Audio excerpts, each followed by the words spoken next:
দুপুরে খেতে দিয়ে দিয়েছি, আমি খেতে বসিনি। অন্যদিন কি বলি, দুপুরে খাওয়া দাওয়া করতে বসে গিয়েছি, কিন্তু আমি আজকে বসিনি, সবাইকে দেবো, তারপর আমি সবাই মানে পরে বসবো। আর আজকের মেনুতে কি কি আছে, ইলিশ মাছের তেল ভাজা, আর এদিকে বড়ি ভাজা, এদিকে রসুন তেল, এটা ভাই খেতে খুব ভালোবাসে, আর সাথে রয়েছে ইলিশ ভাপা। এই হচ্ছে আজকে দুপুরের মেনু।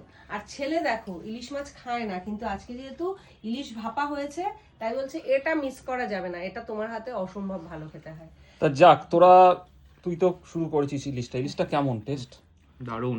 ভালো? দারুণ। হ্যাঁ, তাহলে দাদা ভালোই মাছ দিয়েছে বলো। একদম একদম। না, সে তো বলেইছিল 2-4 দিন রেখে খাবে, সেটা আরো টেস্ট আর বাড়বে। ভাইয়ের জন্য মানে ভাই আসবে ওর জন্য আমি রেখেও দিয়েছিলাম, ভাই আসলে তারপর করবো, এরকম একটা ব্যাপার ছিল। তা সেই কারণে পরে করা হয়েছে। শুভ একটু টেস্ট করে বল ইলিশ মাছটা কেমন, তোর জন্যই রাখা তো মেনলি। না, তেলটা ভালো, ওর জন্য ভালোই হবে। ভালোই হবে না, একবার মাছটা একটু মুখে দিয়ে বল। হ্যাঁ, তাহলে আমাদের ভালো লাগবে। ভালো। একটু মাছ ভালো দেয়। হ্যাঁ সত্যি ওনা ইলিশ আগেও খেয়েছি, হ্যাঁ। ভালোই দেয়।